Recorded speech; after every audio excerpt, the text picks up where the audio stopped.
Hi everyone, অনু cooking আর্টে সকলকে স্বাগত জানিয়ে শুরু করছি আজকের পর্ব।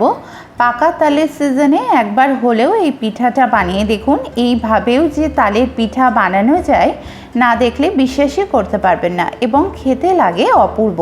একই রকম পিঠা খেয়ে খেয়ে বোর হয়ে গেছেন, একটু ভিন্নভাবে পিঠাটাকে বানিয়ে দেখুন, বাড়ির সকলেই প্রশংসা করবে।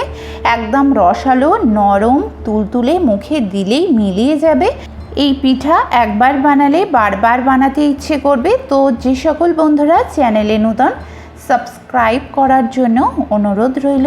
সর্বপ্রথম এই পিঠাটা বানানোর জন্য তালের পাল্পটাকে বার করে রেখেছিলাম। এটি কেমনভাবে করতে হয় আশা করি আপনাদের সকলেরই জানা, তবুও যদি কেউ না জেনে থাকেন ডেসক্রিপশন বক্সে লিংক দিয়ে দেব, চাইলে আপনারা চেক আউট করতে পারেন। একটি কড়া নিয়েছি, 1 কাপ পরিমাণে তালের পাল্প দিয়ে নেব। যেহেতু আগে থেকে পাল্পটাকে জাল করে রেখেছি তাই আর বেশি জাল করব না। এইবার 1 কাপ পরিমাণে লিকুইড মিল্ক দিয়ে দেব এবং ভালো করে মিক্স করে নেব। 5 মিনিটের জন্য রান্না করব, যাতে করে তালের যে র ফ্লেভার আছে সেটিও যেন রিলিজ হয়।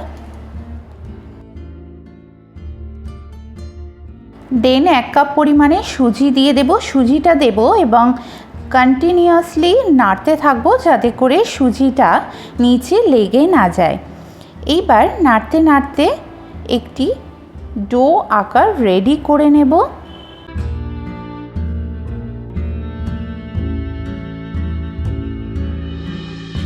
ডোটা এখানে রেডি করা হয়ে গেছে। একটু টাইট ডো করব এবং প্লেটে ট্রান্সফার করব।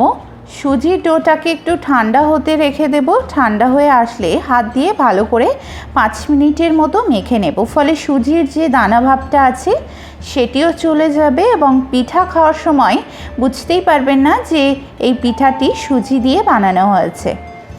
এইবার ডোটাকে সাইডে রেখে দেব।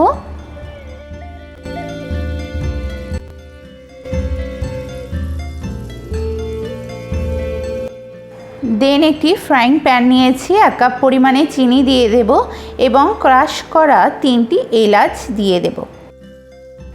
ভালো করে 5 থেকে 10 মিনিট একটু নাড়াচাড়া করব, যাতে করে চিনি শিরাটা খুব ভালোভাবে রেডি হয়ে যায়। দেখুন এখানে চিনি শিরাটা একদম রেডি হয়ে গেছে। এইবার এটিকে সাইডে রাখবো এবং সুজির যে ডো বানিয়েছিলাম হাতের তালুতে তেল লাগিয়ে নেব এবং অল্প অল্প করে কেটে নেব ডো থেকে, এবং প্রথমে গোল শেপ দিয়ে নেব। দেন 2 হাতের তালুর মধ্যে প্রেস করে এমন একটি শেপ দিয়ে নেব। দেখতে অনেকটা চুষি পিঠার শেপের মতো হবে, বাট এই পিঠাগুলো একটু বড় হবে। সেম প্রসেসে আরও একটি পিঠা বানিয়ে দেখাচ্ছি।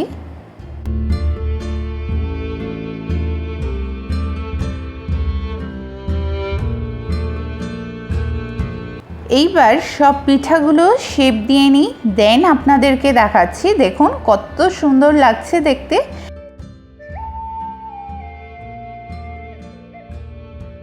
কড়াইয়ে তেল দিয়ে দেব। তেলটা গরম হয়ে আসলে একে একে পিঠাগুলোকে আস্তে আস্তে দিয়ে দেব এবং একটু ফাঁক দিয়ে পিঠাগুলোকে দেব, না হলে একে অপরের সঙ্গে জড়িয়ে যেতে পারে এবং পিঠাগুলো ভেঙে যেতে পারে। এইবার মিডিয়াম ফ্লেমে 2 থেকে 3 মিনিট সময় নিয়ে পিঠাগুলোকে লাল লাল করে ভেজে নেব।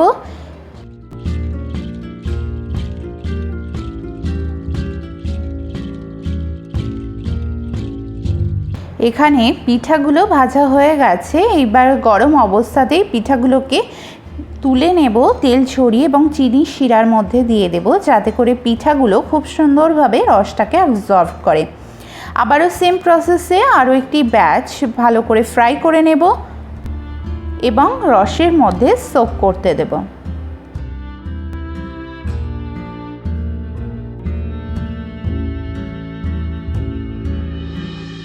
দেখুন বন্ধুরা, পিঠাগুলো রসটাকে কেমন করে টেনে নিয়েছে।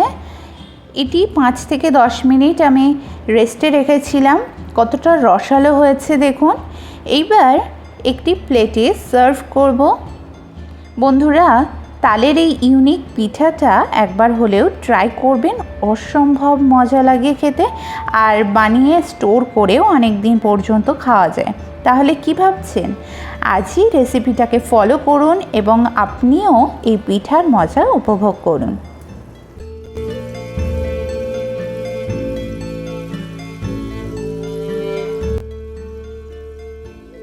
তো বন্ধুরা, ভিডিওটি যদি হেল্পফুল হয়ে থাকে তাহলে প্লিজ একটি লাইক ও কমেন্টের মাধ্যমে আমাকে জানাবেন। রেসিপিটি প্লিজ আপনার রিলেটিভের সঙ্গে শেয়ার করবেন। চ্যানেলে নতুন বন্ধু হয়ে থাকলে প্লিজ সাবস্ক্রাইব করে আমার পাশে থাকবেন। সবার আগে নোটিফিকেশন পেতে পাশে থাকা বেল আইকন অবশ্যই করে প্রেস করবেন। খুবই শীঘ্রই দেখা হচ্ছে আবারও নতুন এক রেসিপির সঙ্গে। সকলে সুস্থ থাকবেন, ভালো থাকবেন। ধন্যবাদ।